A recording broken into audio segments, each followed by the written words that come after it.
All right, baby.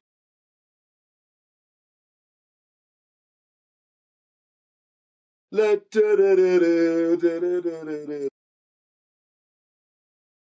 voice has actually gone from a little bit from Saturday. There was a lot of that after every goal. Yeah. I mean, I saw on the socials. If you haven't, if you listen to the podcast, don't follow the socials. Weird, but yeah, follow us on Sidebar Sports on Instagram. Con was putting up some stuff. It's just, look, I'm obviously not English. Obviously, didn't grow up over there. I have been there, but I think one of the sucky things of living in Australia, which you've experienced now, is the time frames for us to appreciate the global sports. Yeah, I'm starting to get that a little bit. Even if it's like, I remember when I moved over and it was even the stuff like the NFL, which I'm like, oh, this is a great time now. But I was like, yeah, but it's a Monday. Yeah. I mean, the NFL is like the Friday midday games are like a chef kiss. I've said to like NFL people down here, like, which is Thursday night football in America, I'm like, you need to lean into that because Australian culture is no one's doing anything on a Friday anyway, either working from home or knock off early. I was like, you really need to lean into like getting people to the pub, like for like a midday game and like watching it and appreciating it. Like that's the best way for them to grow the game here. Yeah. Like it's just gonna get, but yeah, like back to what I was saying. Like I wasn't like, oh, I wish I was in London watching England with Connor. I was more like, I wish I was at a time where I could watch it at night and drink and enjoy. Like, I mean, people are drinking here in Sydney and appreciate it, and I get it. It's great, but I'm just saying, like, watching it at night where you can like get into it, you can do a run up, you can go out for dinner or drinks or whatever, you can kick on afterwards. But, yeah. It's mate. It's but at the same time, London for it and a London pub, you can't really beat it. For some reason, it's just 2 hours of actual lawlessness. They just like all the standard pub etiquette and rules just go straight out the door for that period. Well, and it's just like pints everywhere, just and all sorts of other extracurriculars going on in face of the public. Yeah, well, before we kicked off the pod, I said I ran into a bloke today who's like the partner of one of your friends from school, Sasquale. Yeah, and so like, and then I was chatting to some other people and I was talking about this podcast because I did a thing with HAHN and the Wallabies. I can mention that quickly coming up, and we got a great show. We've got some World Cup. We'll do some quick picks of the last 2 games. There's 2 games and then the final playoff. We'll get to that. Connor went to Wimbledon. We'll talk about that. The fairy tale. Also, I was up at State of Origin in Brisbane. Connor's got some picks for the Open, so a lot of stuff. But today I did this thing for HAHN and the Wallabies, and we were sort of talking about it, and someone was like, hang on, this English geezer went back to London and didn't go watch the World Cup in the US. And then there were these other English people who were like, to the Aussie, like, mate, you got no idea. Like, he's done the smartest thing ever. He's gone back. It's the best place to be to watch England is in London, to drink and go out. And then this English guy, don't even know him. This English guy just like, he's half in the conversation because it's at a bar, right? There's people there. He like sort of leans over and he goes, I bet he's bloody drinking in the streets. He goes, you guys can't even drink at your fucking beaches. It's like, and we're all like, and then the English people are like, yeah, mate, you're so right. And then even us Aussies are like, yeah, you're so right. No idea who he was. It was like Michael Caine in the Batman. He just sort of tipped his hat and disappeared. just goes out. Yeah, you're across the room. Yeah, he just walks out. Just walks over and goes, this random. I was like, I don't even know who this guy is. He's acknowledging that he doesn't even know Connor is, doesn't know who I is, doesn't know what's happening. He goes, Connor's out there drinking in the streets. He'd be loving it. And then he's like, can't even drink on your fucking beaches, and just walks out. It's just like, done. That man for Prime Minister. Yeah. That man for Prime Minister. Get him in. I was like, this guy gets it. This guy gets it. Yeah, he's actually the British diplomat for Australia. I'd say. But yeah, no, it's had a quick thing with HAHN and the Wallabies, part of their comeback squad. Got it here, Jimmy. Baby. Look, it's a nice quickly that. I like that. Yeah, they're trying to get some like jerseys and stuff made so you can join the comeback squad. And just quickly, I mean, we're not going to go into rugby that much. I mean, the Nations Championship's on. You don't want to. You don't want. Well, I was telling people this story today as well because again, it's HAHN are sponsoring the Wallabies. They used to sponsor them. They left about 10 years ago. And they said, we're making a comeback and you should make a comeback too. And I applaud the Wallabies full war and stuff for leaning into it, right? You could sit there and be like, hey, you know, we're the game they play in heaven. You know, we're a little bit better than everyone else. But they haven't. They're going, hey, we're more than welcome to, like, you know, they talked about it saying, you know, even if you've worn your RMs to the Swans at the SCG, or you dabbled in a bit of rugby league, or you're watching the World Game, like, come back to watch rugby union. I just really love and embracing that because, like, you know, it's a bit of fun. But 100%. I was telling people this story today, which, I mean, you know, because you're in it, but on the weekend, I text Connor and I said, because I missed the start of the Wallabies game and the France game, and I said, mate, the Wallabies are up. They're up. What was it? You know, 20-14 or whatever it was, thereabouts. I said, you got to turn this on. And between me texting Connor went home and then texted me and goes, what the fuck happened? It was like 40-20. I literally was waking up, going down to the shops, down to the grocers, getting a few potatoes for brekkie. And then next thing I know, in the space of buying like 8 potatoes for a family breakfast, I've come back, given those to my brother. We put those in the oven, and next thing I know, France has scored like 20 unanswered points. So I was like, what happened? What is this multiverse we're in? Yeah. You know, as I'm chatting to Phil Ward today, and he goes, tough loss. He goes, mate, we were competitive for a half. So that's, look, I mean, we can probably talk. We'll take that. We can talk about rugby on another one. We've got the Bledisloe as well coming up in October, and plenty of stuff to talk about. But look, I do love the Nations Championship. I love the idea of, you know, getting together in Northern, Southern Hemisphere, playing every 2 years. I think it's a great way to grow the game and showcase. You know, you usually have to wait forever to watch France play New Zealand.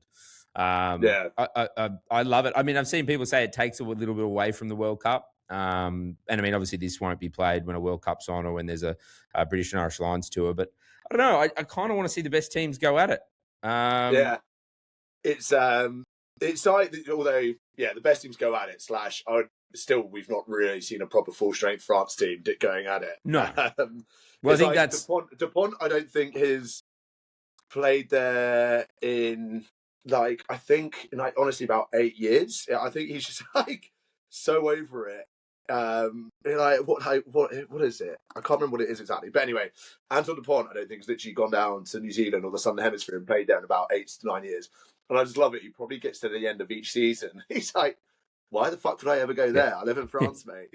He's like, you know, the Ryan Gosling meme in Crazy Stupid Love, when he's there like, and he's like disgusted at the idea of going to the Southern Hemisphere. I like that. I mean, I'd still love to see some sort of like, you know, world club rugby thing. I know it's so hard with obviously, you know, seasons finishing at different times or whatever, but I don't know. I'd love to see that, like a World Club Cup. You know, but in for like actual, like at the actual clubs, like Toulouse versus Crusaders or something like that, or whatever. 100%. Hurricanes. Yeah, I'd love to see that. I just think, you know, some of the club rugby you watch is phenomenal. You know, I know there is that, whatever you guys do in that European one where you kind of all play each other, but I really think you need to get those other teams. Yeah. Maybe especially not. With I need it more so just for the Super Rugby commentators, like just some of the, especially I think some of the Aussies, their chat of being like the best team in the Super Rugby would hose the best European team, and I'm just like, you're actually off your rocker. Like, you've gone mad. You've gone mad. Yeah, I mean, all of your best players, plus all the best players in Europe just coming here. I'd love to see it, but I don't think it will. But we should get into World Cup. As I said, there's not many left. I should mention Connor's still over in London. I'm missing you so much, buddy. We've got a little London Cup. Oh, mate, I've got my Aussie one as well. One for you, one for me. Cheers. Cheers, mate. I mean, I actually put up a post on Instagram, and it was like, you know, what are we supposed to do at work now that there's not football on every day? Which for the next 4 years. I know it's been so for so many people on, you know, just watching, going into work and go, I can just have football on and not do anything. And then I said, there's only 3. Have to wait as well for an actual another 4 years, because last time it was only 3.5 years. Yeah. Now this is legit 4 years, which is going to be torture. And I'd love to get your thoughts on this, because I said there's only 3 games left. Obviously, we've got the semis now. Connor's got a semi. Congratulations, mate. France and Spain and England, Argentina, and then the final. Now, I am very, very well aware that there's the 3rd place playoff game, but I just don't care for it. It's just not my cup of tea. And I was rage baiting when I did the post of like 3 games left. Very well aware there's 4. No one cares. These, even at the Olympics and stuff, and I get you're playing for a medal there, so maybe there's more skin in the game. But this thing is like, you're not winning the World Cup anymore. I don't know. I've just watched too many bad 3rd, 4th place games that no one really cares. No one actually considers you like the 3rd best. Like everyone's there. Like, by that point, it's like I started asking people, like, can you name any? We played in it in 2018, and I think we just put out it's basically just the opportunity for everyone just to play the players that haven't really played. So no one cares about it. There's that opportunity. So yeah, like I couldn't really tell you. I only know the fact that we played in it against fucking who I can't even remember who it was. Belgium. That's who we played against. The Waffles. But that's only because I knew that was the only year Belgium got to the semis. But yeah, I think we lost in that as well. Yeah, before we get to your semi with England and Argentina, we'll kick things off with France and Spain because we'll try and get this podcast up tonight so you can wake up into the morning. I mean, I put up a video earlier of my boy Goose picking between 2 bowls, between France and Spain. He did pick France. It was the closer bowl, or maybe he's just a big Michael Elise fan. There's a lot of players that Chelsea have let go over the years, but there's one that definitely he definitely stings. Yeah, he hurts. That thing. That really. You look back on it recently, and we could have had some sort of forward combination of Elise and Jamal Musiala. Literally, one of the best, if not the best, German player, and one of the best, if not the best, French player. I know. Yeah. Take Dembele and Mbappe, whatever your cup of tea is, but that is a real kick in the nuts. and then there is a real chance that Elise. I mean, Elise can't even speak French. And don't get me wrong, there's players in every nation that are, I think Morocco he does have like a little bit of it. But I saw a video online, and it was comparing Elise speaking French and Anthony Gordon speaking Spanish, and Anthony Gordon speaks fucking way better Spanish than Elise speaks French. And then one of you speaking English as well. No, man, I don't even speak that. I speak whatever Australian, but I'm not playing for another country. But what are your thoughts? France, Spain? I mean, I think it's France. Yeah. I think this is a little bit of a France vengeance game after the Euro semis last time, a couple of years ago, I think. Yeah, 5-4 or whatever it was. That was great game. The actual Euro semi-final 2024, that was 2-1 Spain, the actual semi itself. And I reckon that is going to be France vengeance. Spain were firing the Euros last time round, whereas this time round, Yamal isn't probably quite where you'd want him to be, and then Williams as well is not really on form. Like they're obviously still Spain. They've got Rodri, and they're still getting by. They've only conceded, I think, 1 goal, which is mental. And they're just one of those teams that could just starve you off the ball, which I don't know how well they can do against the French, but. I think that was my pick at the start of the World Cup. The Golden Glove. I was like, whoever's in goal for Spain. Yeah. Roll the dice.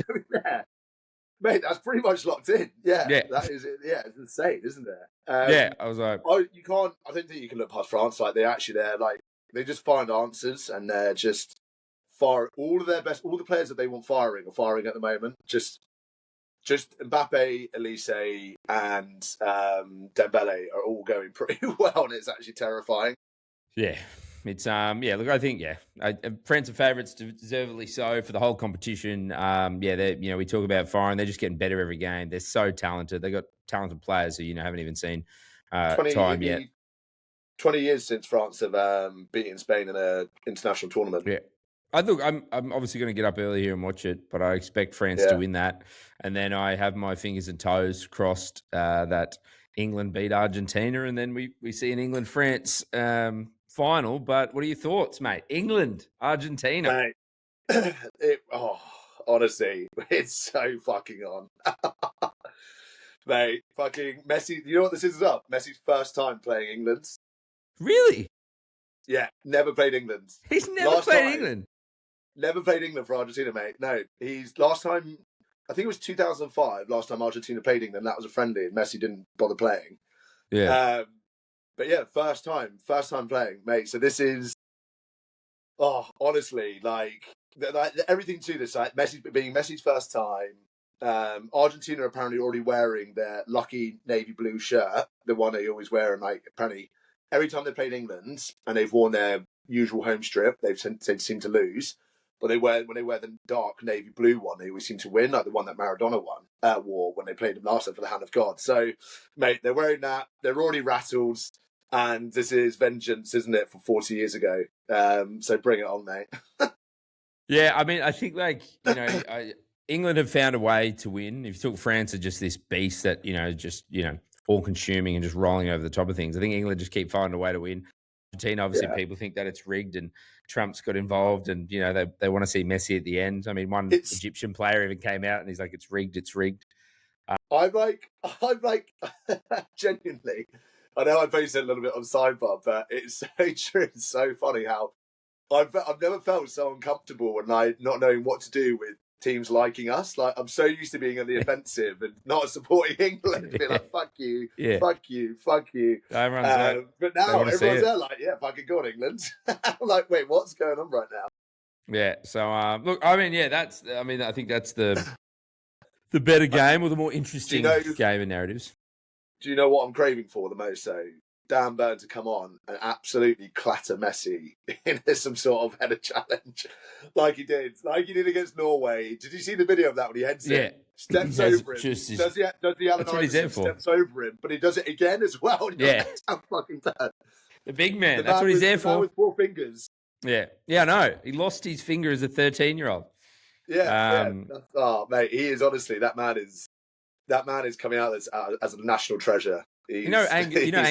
Angus Crichton only has 4 fingers on one hand. Really? Oh, yeah. I heard about that. Yeah. So he kept breaking his ring finger, and they kept repairing it, but it wouldn't set straight, and so it was affecting the way he was grabbing and passing because it wouldn't just work like a normal finger. And they went back in and they're like, mate, you could just get it lopped off. Mate, we need that. We need that. Yeah. So we need to organise that crossover, just those two. Yeah. So yeah, two greats. We should make a Mount Rushmore of 4-fingered men. That's got to be the handshake, isn't it? Just that, and then just. Yeah. Mount Rushmore of greatest athletes without a finger. Yeah. No, you've lost something. Lance Armstrong lost a nut. These guys lost a finger. You have to have lost. I don't think. Do people like Lance Armstrong? Did he make a comeback? I don't know. I don't know. Who cares? You've got a little. I love this. You've got a little take for the demise of Brazilian football. Oh yeah, I've seen this going around. I can't claim this one for my own, but it's been really good. Of a few people saying, obviously, Brazil getting knocked out by Norway. We have not caught up since that last happened, but just everything going on. Neymar losing his head. And I've seen so much going around, especially amongst the history nerds or football fans. But is the reason for Brazilian football's demise Protestantism?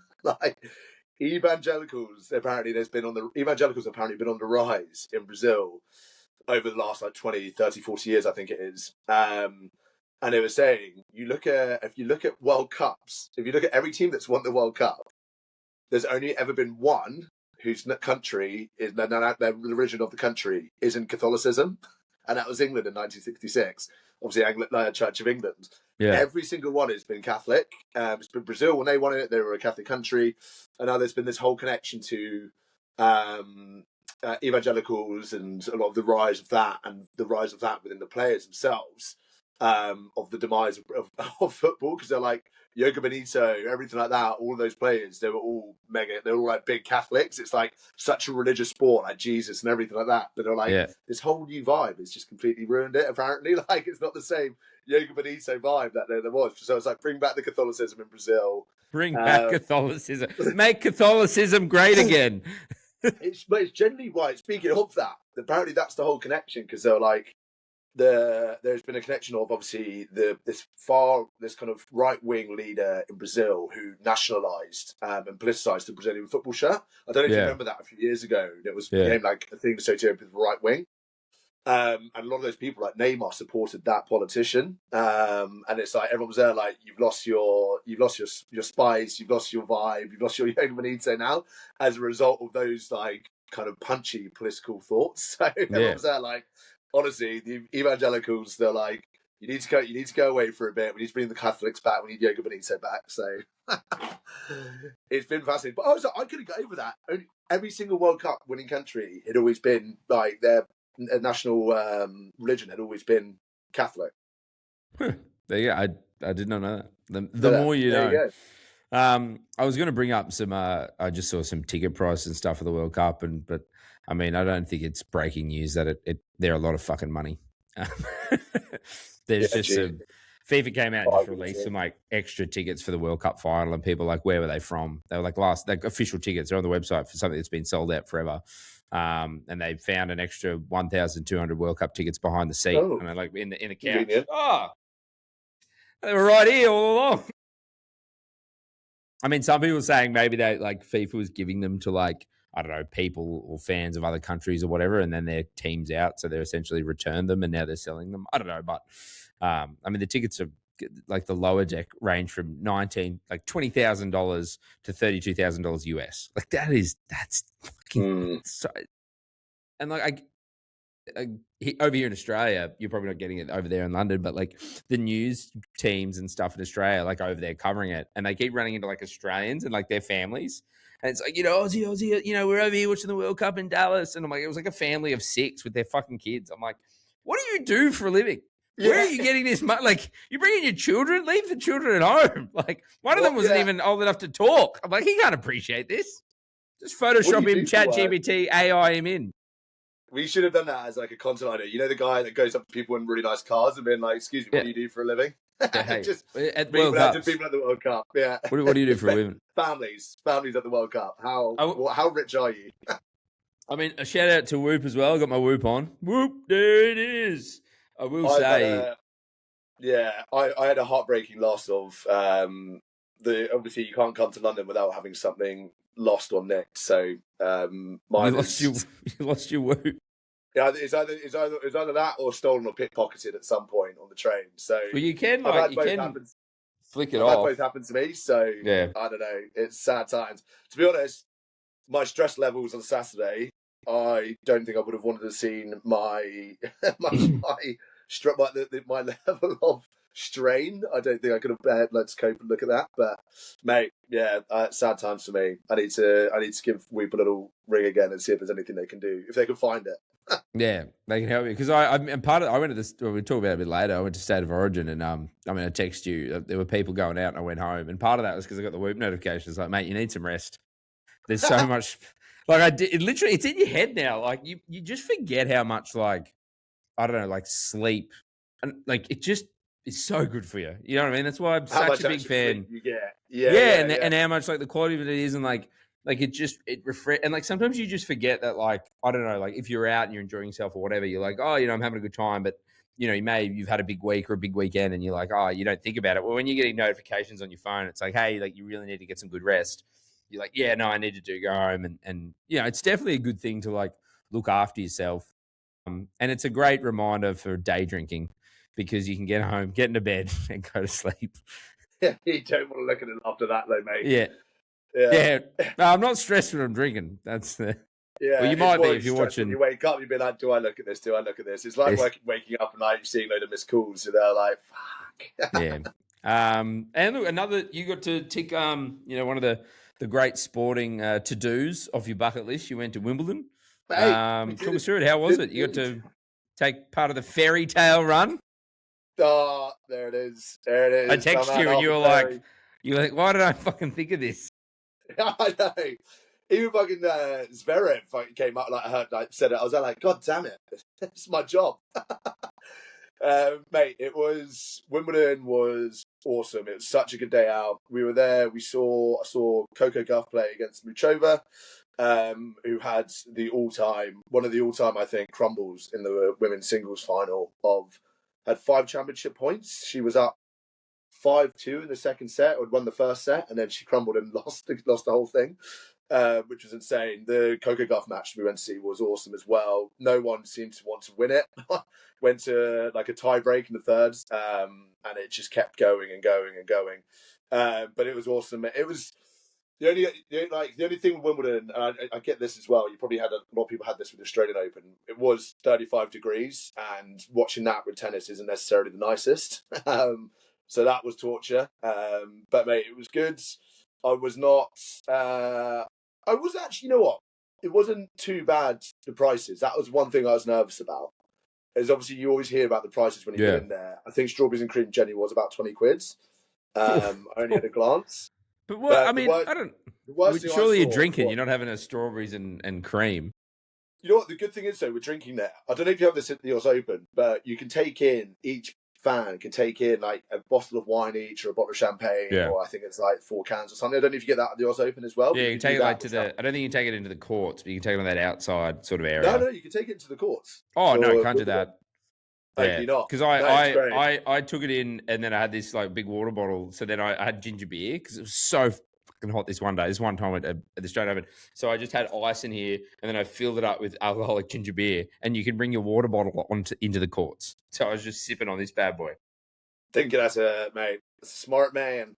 I'm a smart man. And it was so nice because I'm like, because same point, like Australian Open, those days where it's like mid-30s and the sun's beaming down on you, you're just sweating bullets. Oh, it was insane. Like, mate, the amount of fan action that was going on was so sad. It was, but your arm hasn't worked that hard since you're a teenager.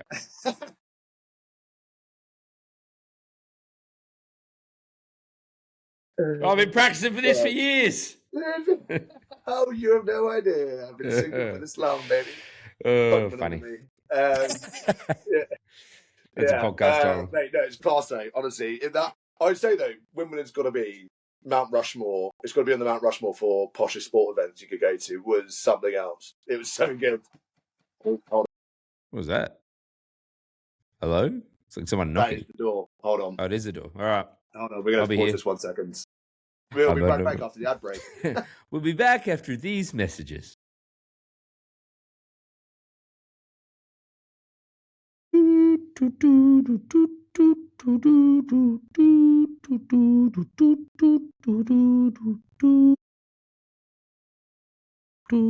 was overly aggressive just for someone to leave a parcel at the door. It was very loud. Like it literally was like inside my head. I don't know how it's going to hear on the podcast. I was like, what the... I thought you were just knocking on the table or something. I was like, no. You're gonna have to, it's going to have to be a warning on this one, on this Sorry about that, chaps. But no, Wimbledon, mate, was mega. 35 degrees, did the first game, watched the second game from Henman Hill, Murray Mount, whatever you want to do. But dude, awesome day out. Couldn't recommend it enough. The only thing that was really eye-watering, the Pims, you know what? Pims not too bad.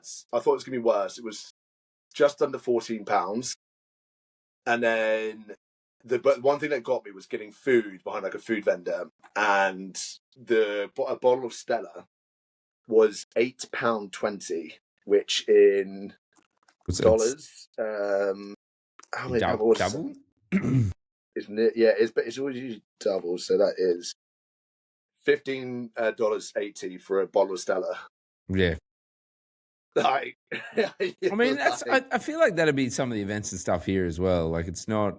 It's definitely not cheap. For a pint, maybe. Yeah, not for like a bottle of it. Yeah, sorry, you're right. Yeah, a pint, maybe a bottle. No, that's pretty rough. So that was a bit steep. But no, it was all good though, mate. First time at centre court, bucket list ticks. Yeah, what's it like? It's like to watch and sit there. It's like centre court's good spot. Yeah, good views. My only thing with tennis as a spectator thing, it's good because you obviously have the little chats in between, but you obviously got to be dead quiet during the points. And so you're kind of like, it's not, you don't get much free flowing conversation. You're a little bit like, like a little whispering. Well, but like, I don't know what it's like there, but like between the points and stuff, like, can you get up and move? Or you got to wait till the set, or you have to wait? You have to wait until they change? I think you can maybe just get up and leave, go to the toilet, but in terms of coming back in, you have to wait until they like swap sides essentially. So you can kind of be waiting there for like 10 minutes. And just kind of, be there with your drinks, waiting to get back in, which is also a bit of a faff. But no, Wimbledon, highly recommend. Great to tick it off. Really easy to get in and out. Good pubs around the area. It's such a good place to go for like the pubs. To be honest, you did that. It was a great sports day. Went to Wimbledon and went to the pub after with a few of the guys. Went to watch Morocco, France. Good sports day all round. But yeah, man, now the Oz Open is up next. Still need to tick that one off. Yeah, we'll try and lock something in for that because I do love the Oz Open. Melbourne comes to life. Like I said, it's a great sporting cultural thing. There's plenty happening.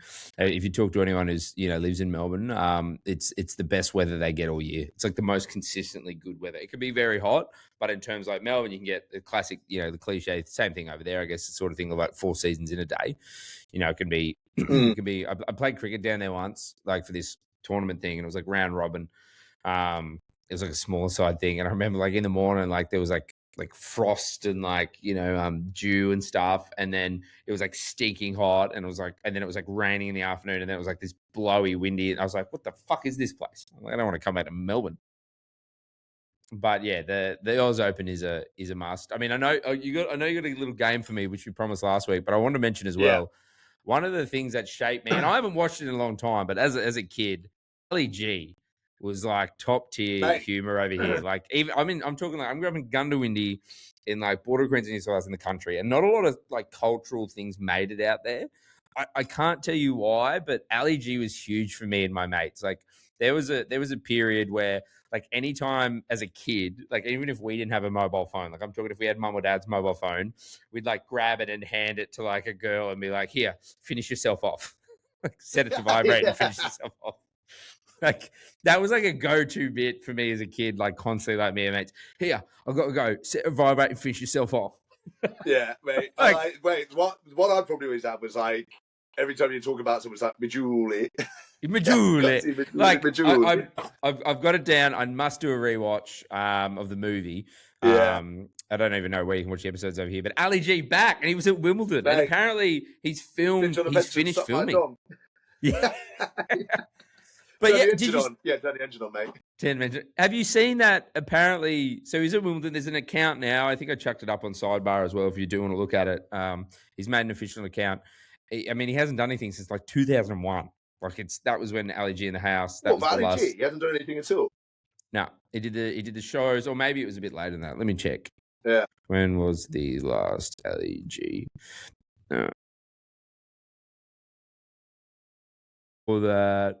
Oh no, he revived the character on the Tonight Show with Jimmy Fallon. Oh, in 2024. Yeah, I feel like I remember seeing something. Yeah, he did it at the Oscars in 2016. He made, what was the last Ali G TV show or movie? Yeah, its final episode in August 2004. And the feature film was 2001, 2002. So yeah, he hasn't done anything like official with it for, I mean, over 20 years. Like appearances and that. But apparently, I don't know if you've seen online, they've said he's finished filming. So he's just adding some extra bits and stuff now. Really? But to me, like, look, I don't know if that's true. I've just seen that online. There's been leaks that he's finished filming as Ali G. You couldn't do that anywhere in Europe. Like definitely nowhere in like England. People would fucking have their phones out in a heartbeat filming him dressed up as Ali G. Ali G, yeah. I wonder though if he's like aged enough, and I know people do it loads of fancy dress. If someone was just like there, being like, "This can't be happening here. Like this can't actually be Ali G." Yeah, I thought of that, but like still, but you still would get your phone out in this day and age, wouldn't you? Even if you double took and there was someone like, I don't know, I just feel like maybe is he in America? Like, is he taken Ali G to America? Because I don't think Americans really knew. Like, I remember living over there, and I don't think Americans really knew who Ali G was. Like, that was something that they kind of missed. It wasn't in their like cultural zeitgeist. Like huge over in England, maybe a bit of Europe, Australia. I know Ali G was huge, but it wasn't like Borat and stuff was the thing that they associate with Sacha Baron Cohen. Obviously, that was filmed over there. I think that's probably why he picked on them so much in terms of their like his like comedic material, which is because they didn't know that they didn't probably resonate with them. Yeah. But oh mate, it was so good. That film is honestly just an all-timer still. Also, the cast. You go back, the cast is just fucking elite. Yeah, who like Martin Freeman, Charles Dance, bad guy. Oh, Charles, yeah, he is. I need to watch it. I haven't seen that in so long. I think like Freeman has one of my favorite bits when he's like they're talking about it on the radio and he's there like this man is even more eviler than Skeletor. And he's there just like fuck, that was so. Like, look how terrified he is. Oh, that was such. Apparently, I think the law with Martin Freeman around when that was coming out. I think just before that, because obviously he gets big from The Office as well. But apparently, I think he was actually a DJ. Like at one point, he'd had this career. I do remember someone saying that. Yeah. Yeah, he was trying to be a DJ. He goes on and becomes a radio DJ in his show. And I don't know if that he must have had something before that, but I think there was like a bit of a connection between the two of them. Yeah, that's yeah. We need to give it a rewatch. We also need to do the Sacha Baron Cohen Mount Rushmore, I reckon. Of what characters and stuff he's in. Characters or just the films? His films and TV shows. Yeah. Well, obviously Grimsby's just really up there for me. Oh, I'm just having a look now. Some stuff. Oh, Borat. I mean, The Dictator. I forgot about that. Bruno. Oh, Bruno's still quite good though. I thought it was quite funny. It was tough, but a good watch. Oh no, yeah, it was tough. It was a good watch. I don't know. I just felt like as well. I don't know. I felt like because he'd done characters. I don't know. It just didn't. I don't know. Maybe it was just because like I'd fell in love with Ali G, and then I was like, you can't do it again. Then nail fucking Borat. I don't know. I just feel like up against them. Yeah. He was just competing against himself essentially. I'm sorry, but also like not one of his better characters he's in. He's unbelievable in Talladega Nights. Yes, yeah. Ricky Booby. Oh, you made me spill my macchiato. Did you see the other day, because Adam McKay and Will Ferrell, we were talking about Adam McKay a while ago. We were talking about he wanted to do that Boys movie.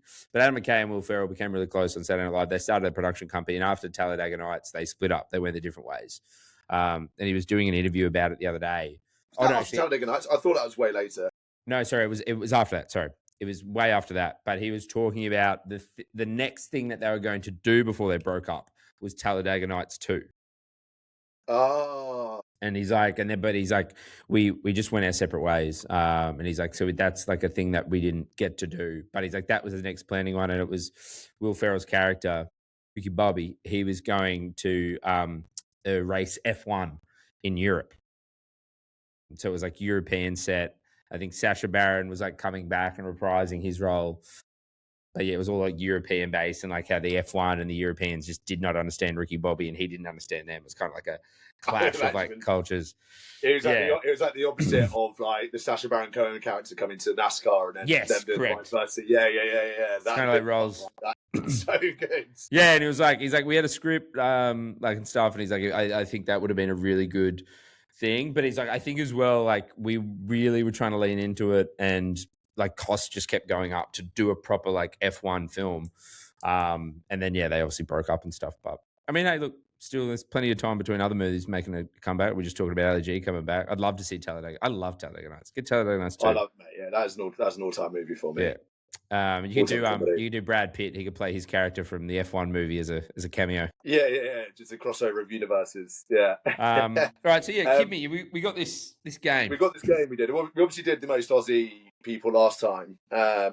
Most Aussie tennis players or sports people all the time. But obviously, when you go through Wimbledon and I think the unbelievable rawness it has as a sport, the levels of posh are through the roof. But we wanted to go into it and figure out. We had this bit of a chat, but like, could you actually really tell who was some of the English tennis players here, or if they're a Harry Potter character? Like this, some of the names you have on either or, the lines are so blurred. And I think if you were a bit of a novice Harry Potter, you would generally struggle really like trying to figure it out and not really know much about tennis. It's hard to figure out. I said, I was like, I couldn't name any, and she had Arthur Ferry, great to get in the semi-finals. Obviously got dusted by Zverev there, but had a great run. We were talking about... He's been a great one to put on this list as well. I'd have struggled to get him. Yeah, I mean, but pre this Wimbledon thing, I wouldn't have got it. No. We've realised that, we probably put this clip up and people abuse us going, how did you not know these were tennis players? Because apparently Connor and I need to know every fucking sporting thing that's ever fucking happened in the entire history of fucking sport. Jesus. And then I agreed with some guy in the comments about the Heat retiring Michael Jordan's jersey. I'm like, yeah, like I agree because they didn't have a history. And then he starts having a fucking go at me. I'm like, brother. And you commented and you were like, Jimmy's agreeing with you. I'm pretty sure he's on your side here, buddy. Yeah, I'm like, people are just so angry. I'm like... Oh, the internet, what an angry place. God. Yeah, what a great place. Sorry I didn't know about this niche moment that happened in 2003 when I was 7. Yeah, and like... About your specific sport. I'm a sports fan. I don't know every detail of every sport. And like a guy commented, so Johnny Drama, his name is, and like he does like MC and commentary work and stuff. And he works in the NBL. He's the on-ground announcer. He's also a DJ for the Brisbane Bullets. He's a basketball guy. And he commented, and he was like, "What the fuck? I didn't know this. This is so cool." And I'm like, yeah, that's the response. Like, he's a guy in basketball who admitting he didn't know it, but he appreciates how cool that fact is. Whereas this guy is like abusing, and like I knew it, and I'm telling you, and I like telling people cool, fun facts about sport. Like, and he's just like, fuck you for not knowing it, you piece of shit. It's like, I'm so, yeah, I'm like, anyway. Sorry, I was actually busy learning like some like maths at that point in my life. I think, well, like just getting the basic fundamentals of life down. Also, I was like, you should just start like, I mean, I'm guessing he was American. I don't actually know, but I'm like, you should have started. Well, surely, 100%. Dropping some like niche, like Chelsea, like Premier League fact or like some rugby fact, and he would have no fucking idea. But the problem is, he'd just go, I don't fucking care. It's like your sport or like nothing. But anyway, I digress. I shouldn't go after the people who comment on our videos. I don't fucking know. What do you mean you didn't know about Alex Johnson's record-breaking NRL run? Yeah.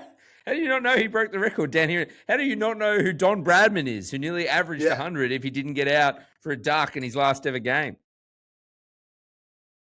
Ridiculous. Anyway. Pathetic people. All right, so this is a game of English tennis player or Harry Potter character. Yeah. All right, we're going to get into the first here. And I know so I'm gonna mix it up. I've written a few extras down, just that weren't even on this run sheet. All right.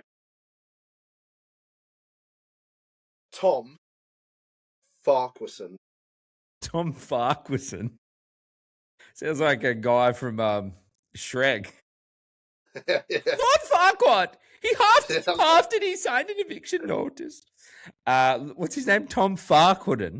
Tom Farquharson. Tom Farquharson. I feel like that's something J.K. Rowling would come up with. I'm going to go Harry Potter character. Is it current tennis player? Is a current tennis player as well, who now actually was a tennis player. Has played at Wimbledon, but now is like one of England's main paddle players. He is a legit dude. So Tom Farquharson, shout out to you with one of the best names. Sorry, Tommy. Sport. Great name. You would have been great. One of the most amazing English names. great name. Yeah. He's all right, we're going to next. We got Cormac McLagan. Cormac McLagan feels like a Gryffindor type of guy. McLagan. Maybe I have read that. I'm gonna go Harry Potter character. Cormac McLagan. Yep, you're right. Yeah, okay, good. On the board. You're all right. What house was he going to get? Let's have a quick look. It feels like Gryffindor. I don't actually know. All right. And then while we're waiting, Jan Choinski. Choinski. He's a Gryffindor as well. You're right. Okay, yeah. Good Jan Choinski. So, I mean, it does kind of feel like Cho Chang vibes. She does like to stereotype, doesn't she? Yeah, she loves the stereotype, Choinski. But I feel like could you get more like the Jan as well? Like more wherever she's going with that. It's Jan Choinski. I feel like you're trying to throw me a curveball. I want to say Harry Potter, but I'm gonna say tennis player. Yeah, you're in. All right. 2 from 3. Okay, I'm back, baby. 2 from 3. All right, give me correct. Give me a. All right, Clement Cazalet. Clement Cazalet. Clement Cazalet. Cazalet. I can't even say that. I'm gonna go tennis. Clement. I'm gonna say tennis player. Cazalet. Tennis player. Yeah, it's a tennis player. Fuck. Yes. Absolute. I was gonna say. I was going to go Harry Potter. I'm actually completely guessing here. I don't actually have any idea. Yeah, that person is not current, but I just thought that was such a good name.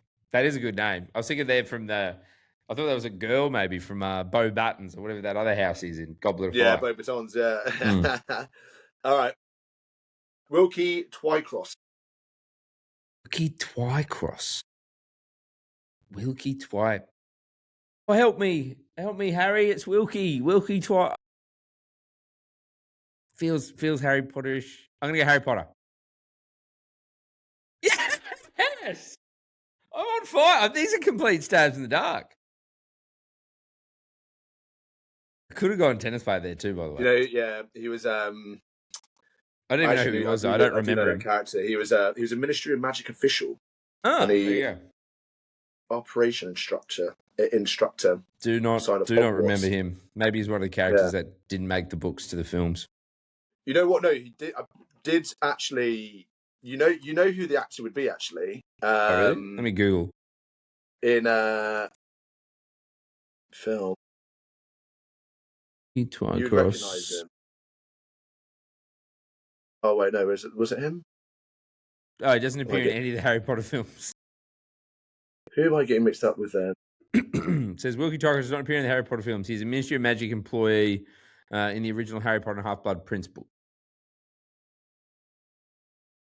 Who's that getting mixed up with? Anyway, I need to debunk that one. Hold on. All right, Jacob Fernley. Jacob Fernley. I'm gonna go. Maybe you've gone back-to-back Harry Potter characters. I'm going Harry Potter. Tennis. I was doing so well. You're not bad so far. All right. One more. We should move on. Last one. I am enjoying it though. Ernest Crawley. Tennis player. Yeah. Fuck. Yeah, Ernest Crawley. It feels very tennis player. Yeah. This one was my favourite. This was after a bit of a search, just because I wanted to throw a couple of extra curveballs in there. But Ernest Crawley played in Wimbledon in 1902 and 1906. So this was, look at this, listen to this guy's Wikipedia. There's just a few snippets of it. Yeah.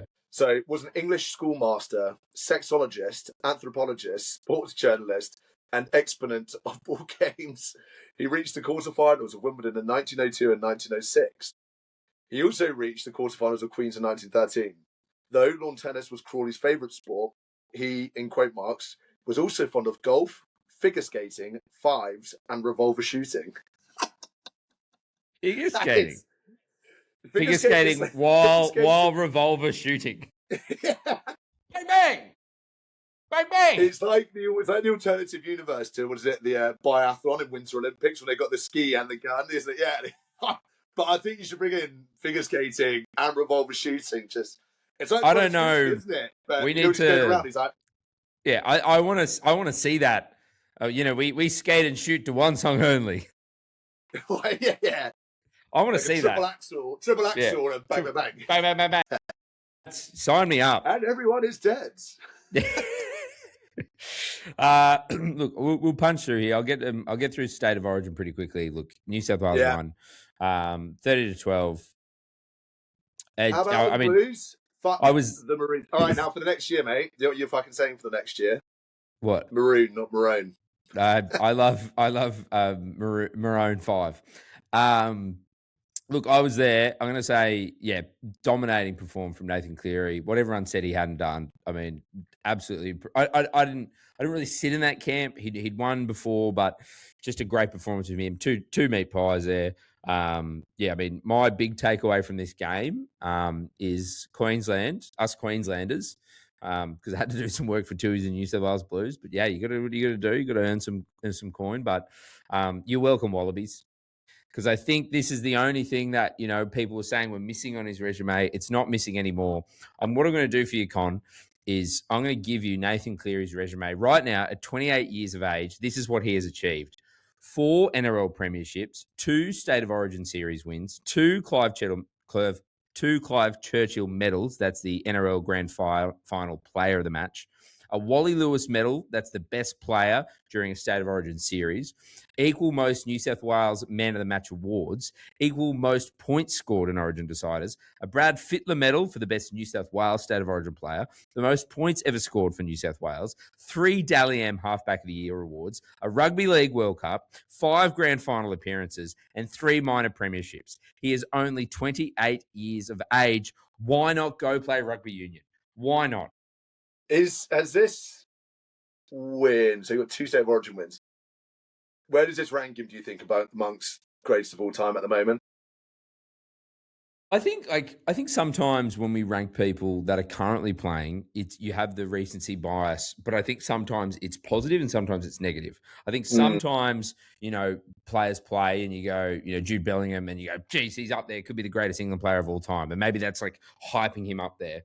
But I think the reverse is as well. I think you look at Nathan Cleary at 28 years of age, and we don't often list his accomplishments like this in a list form, and people go, oh, he's still young and he has more to accomplish. So it's kind of like they're pushing him down because it's like, well, he can then go and do like other things like in rugby league. I think if he was to retire now, he's up there with some of the greats. Like I said, that is impressive. 4 NRL premierships, 2 State of Series Orange wins, and again, 2 Clive Churchill medals, a Wally Lewis player. Now that was the thing he had. By the way, if you're a Queenslander or New South Walesman, it doesn't matter. If you win the State of Origin series, you're a Wally Lewis medal winner. Yeah, I think why not? I mean, Mary Fowler, your partner, obviously plays for the Matildas, plays for Man City over in England. Go over and play England. Go over and play rugby. Don't play in England. Connor and I have discussed this. Go play good rugby. Go over in France. English rugby is dying, unfortunately. Go play in France somewhere. We just talked about it. France don't even have their best players because they're living in France, enjoying France. The next World Cup, Rugby Union World Cup, because I don't think you have enough time to finish the NRL season and play in this World Cup. You'd have to play 10. It's a very nuanced position. It's not an outside back. The next World Cup is in the United States, 2031. He'll be 33 years old, having then played Rugby Union for 4 to 5 years. Johnny Wilkinson retired at 34 years old. Dan Carter retired at 38 years old. I'm not saying he's those guys, but maybe he could. He could have a bit of time. What are your thoughts? You know what? I think you were saying this though. He's never actually played Union before, has he? Like at all? That's not at all. No. Yeah, you just don't ever know with these sorts of players. Like how quickly can they pick it up? Well, I don't look. You look at some other players. I mean, Benji Marshall. He went over to play rugby union. Went over to play with the Blues. Didn't really work. He was a bit too old though, wasn't he? Yeah, I actually, it's a good shout. I don't know. I don't think his body type and the way he played. Sean Johnson did the same age when he went. Sean Johnson went to the Blues as well, didn't he? Oh, I don't think Sean. I don't think he did. Went to rugby. No, I don't think Sean Johnson didn't. Sean Johnson came over here. He was playing the Warriors and came over and played for the Sharks. Benji Marshall was 28 years old. So exactly how old Nathan Cleary is now. He was 28 years old when he came over to Union. Benji Marshall, 20. Yeah. He signed with the Auckland Blues for Super Rugby season, but he played 6 matches before returning the same year. Jesus. The thing is, though, Benji is he's a slighter frame. The way he played, when he was younger, they called him the rubber band man because he had this big goosey, big whippy step. He was a great touch player as well. I don't see the comparisons between Nathan Cleary as them as footballers. Nathan Cleary to me is a better comparison to Darren Lockyer, and Brad Thorne has compared Darren Lockyer to Dan Carter in the way that they're physically built. Dan Carter had 10 kilos on him, but Dan Carter had to have 10 kilos on him. It's just the different ways that you obviously played the game. Have to play, yeah. Yeah, I think my thing for Nathan Cleary is I don't want to begrudge Benji Marshall's a comp because obviously they play in the halves, but again, very, very, very different players, the way they play the game and they're physically built. I mean, you look at even other players like Roger Tuivasa-Sheck went over and came back. Mark Gasnier went and played rugby and union in France and came and played the Wallabies. Is so different. I compare the Cleary thing is similar to it'd be like the Benji Marshall thing is sort of like Benji Marshall's rugby union comp would have been someone like a Carlos Spencer, and to play that style, you have to know how to do it and to be that erratic. To do it this era as well is just so hard to do. Like you look at Cooper, who was similar to sort of Marshall, and even he kind of fell out of favour a lot because of his style. Whereas Cleary's probably more got obviously not the height, but like a Stephen Larkham sort of style, maybe in terms of that game management. Yeah, obviously has got a bit of flair when he needs it, but the kicking game. That's the thing of I think when people said he didn't dominate Origin, I think it was more the thing about this flair and you're playing off the cuff and doing whatever, which I'm not saying he can't do, by the way. But Cleary is very much like an X's and O's and a very much hit your spot, do this thing, very, does his homework, first into training, last to leave. I just think all those qualities that have made him a really good rugby league player could make him a very good rugby union player, especially as well as kicking game and conversions. And I don't know if you've watched the Wallabies recently, and Phil Waugh, I think, or Morgan, Tuanui said this today, we need someone who can kick goals. So he's a great, kicker as well. Obviously the ball's a little bit different, but it's definitely obviously something you can learn. There's people that have played rugby union that have taught rugby league people how to kick and vice versa. I just wouldn't begrudge him for going and failing. That's the thing I don't like. No. If he went and tried and it wasn't for him, he can come back. There's so many players that have done that previously. Yes, again, we're it's more nuanced, but why not? You're young. You've got, you're only an athlete for a certain amount of time. I don't think he has anything else to prove here. If he wants to stay, great. He'll make the game great, and it'll be great to watch his dominance and see what he can accomplish. But I just love to see it. As a fan, I'm got a Wallabies top on, but as a sports fan, I love when players go and have a crack at a different sport. Nothing excites me more. But I don't go, oh, you went and tried NFL. You're a fucking idiot. Now you're going back to, rugby union. What was old mate? The Welsh guy, the winger. Louis Rees-Zammit. Yeah. I didn't. Good on him. Why not? Have a crack. You can go back and play another game. Like, I don't want him to. I don't want him to not go because he's worried if he fails. People are like, ha. Like, I think that's just so petty and so little. I just love to see him have a crack. If it doesn't work out, rugby league embrace him with open arms, and he comes back. It's all gravy. Yeah, finishes out, tops off the career of becoming the greatest of all time. Well, just a question on that most recent match.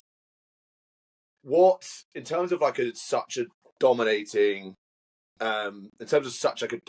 performance from one individual player, what stands out, do you reckon, is in recent memory of someone a player that's had that much influence in a match and taking it by control that much to have that dominant a win and in a decider as well? Have we had anything like that in a while? My one for New South Wales probably goes back to not in the kind of minimal knowledge I have of the game, but HAHN obviously had a pretty dominant performance in that decider. How long? 10 years ago was it? Whatever it was. Yeah. I mean, in State of Origin, the big one that stands out for me is 2005 and Joey Johns, and I think that's probably what a lot of people had compared Nathan to. Obviously, playing halfback and playing for New South Wales. That 2005, he'd been out and then he came back and just absolutely dominated and just there was nothing. Nobody couldn't do anything. I think Queensland had dominance then over the years, and I think they were very blessed to have a lot of players. I think Cameron Smith had those moments of just domination. Darren Lockyer in the early sort of run there. Jonathan Thurston, Cooper Cronk, Billy Slater. But I think and he hasn't been great. He's injured at the moment. Actually, he's out, I think, 4 to 6 weeks. Cam Munster. There was definitely you look at that. What I say, just a game that Queensland shouldn't have won. It's the State of Origin where they played 3 in a row. The COVID year.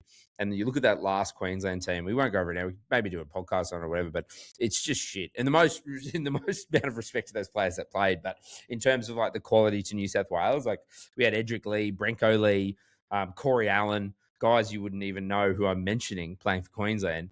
And Cam Munster was just a beast. And he'd done that. He had played, I'd argue, he was playing better for Queensland and dominating and owning games and deciders, much more than Nathan had in the past. But to sit there and watch that game, you could tell Cleary was just on. There's games where you go and watch in real life and it's not the TV. You're just looking at a guy warming up, and he just he looked like, pardon the pun, he looked like a panther, just stalking its prey. Walking around the ground, warming up, I was like, this fucking guy's in the zone. He has, I can't remember what it was. I was watching something recently. I think it was stick to football, the rest is football. One of them, and they were sort of saying players read and they say they don't. I haven't seen anything, I haven't been in the socials. It's in this day and age, you just can't avoid it. If it's everywhere, and he would have seen what people had said about him, and hats off to him. Fair play. It literally had shades of I don't know, a Brady, sort of a Brady-esque performance in Super Bowl. And he's so fucking dialed in, and you're there just locked in. Oh shit. Yeah, I think and it's no disrespect to the other players on New South Wales. I think it was a good team effort, but they don't I think Queensland were ready, but I don't think they were ready for that type of Cleary performance. And he was just on kicking those goals. That was scoring 2 tries. Hold my beer performance. Yeah, like I said, that's the thing. It's Queensland is saying to Union fans, you're welcome. You can have Cleary now. We we don't want to see him. Go get us the World Cup. Yeah, go get us the World Cup. Well, speaking of, really quickly as well, announced today, and I don't know if you saw Phil. So Jerome Luai, he signed with the PNG Chiefs for 2028, and he's obviously off contract at the end of 27 with the West Tigers. The West Tigers said, we're going to let you go early. You're obviously leaving and you're not going to be in our long-term plan, so we'd rather let you go early. It frees up our salary cap. We can bring someone else in. I'm actually all for it. If he's not there, your long-term plans, and you want to use that money elsewhere to try and get someone to maybe sign them, because this guy's going to leave anyway.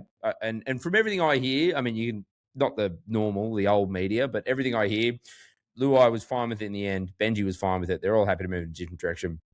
Phil Waugh, CEO of Rugby Australia, came out and said, we're happy to have Jerome Luai for 12 months. We'll rent him. Yeah. And then he was fielding questions about it today because it was a media call for the HAHN Wallabies announcement. But then as we were there, right at the end, it announced the Parramatta Eels are going to sign him. So he's officially going to Para for 12 months. But yeah, Phil Waugh said we would have come up with a contract. We probably wouldn't have matched the money because obviously, we're not going to pay for a guy. We're going to pay overs for a guy who's never played our game. But if he wants to come and try and, crack a World Cup squad and play and be part of a team, he's like, well, we're definitely more than happy to have him. Why didn't he go for it? Yeah, I mean, that was a conversation we were having. Like, why not? I mean, you're gonna get the money from the PNG. Remember, it's all tax free, and you've got that contract locked in. Why not go? He said he didn't say anything, but from what I've heard, is like, again, he was a guy. I was like, I haven't played any rugby union, so I could play 12 months, and I don't know. I don't think you could hurt yourself doing anything.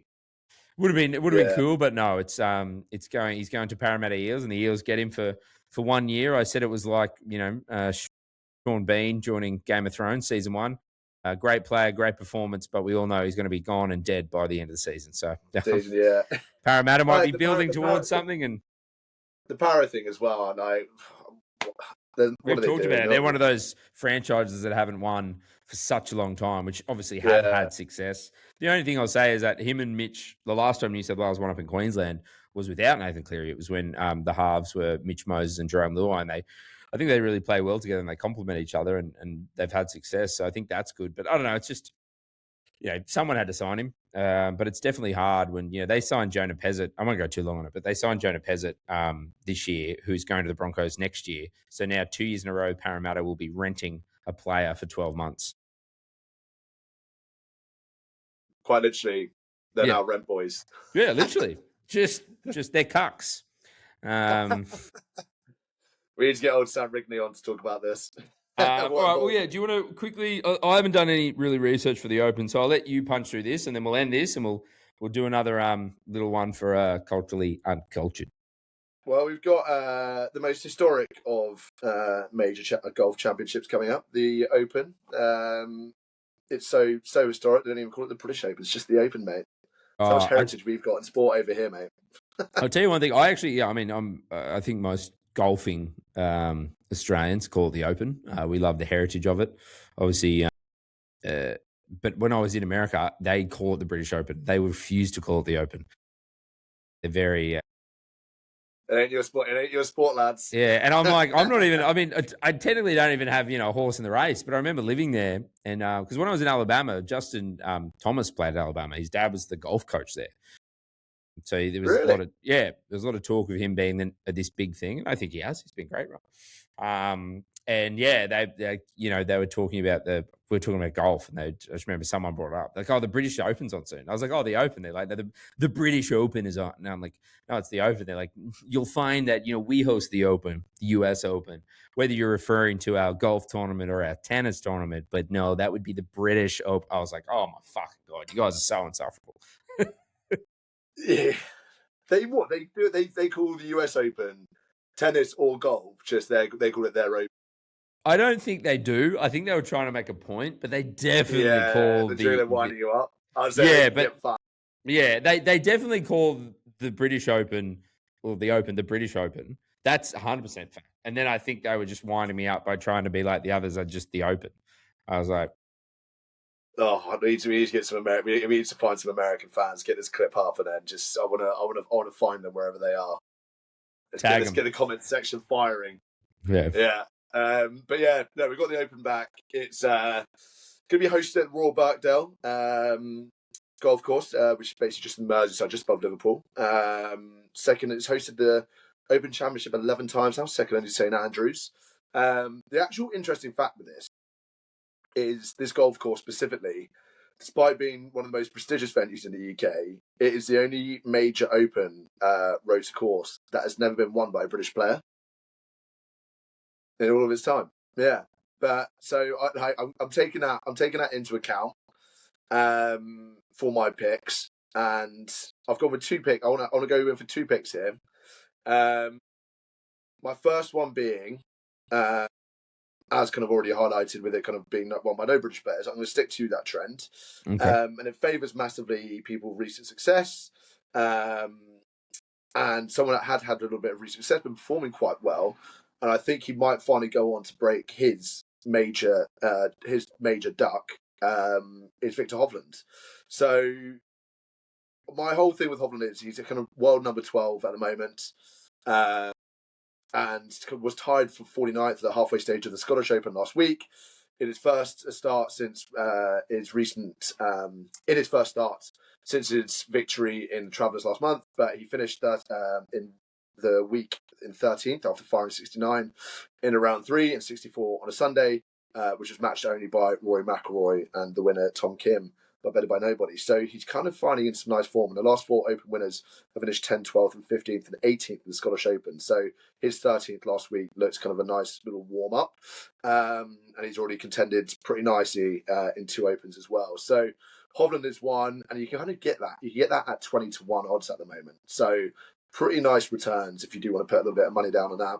And then the other one is, just for me, I don't think you can look past Wyndham Clark, obviously off his recent US Open success last month at Shinnecock Hills, which is kind of the reason why I like that in particular, not just going off the fact that, there's the guy who won the US Open who we're looking at for this. You can get him still as well for about 20-1, depending on which you're looking at and timings. But Shinnecock is probably the closest to some of the American courses to like an exposed links like layout, as Royal Birkdale is as well. So it's got a real similar vibe, I think, golf courses wise. He obviously came into unbelievable form at the US Open. So I don't think you can really look past that. He's had so much hate, and I'm wondering now, is that fueling him a little bit? So Wyndham Clark at 20-1 as well would be my second pick for the Open this week. I love it. I think they're good picks.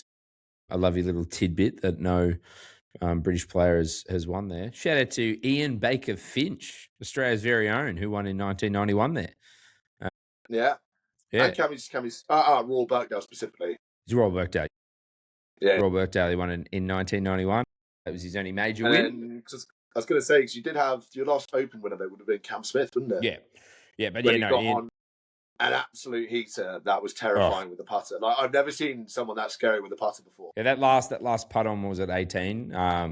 He was. Yeah, I know. Just kept going. Who can read that? Like, someone told me once that when Cam Smith locked in and his putting has not been great since he's been with Live Golf.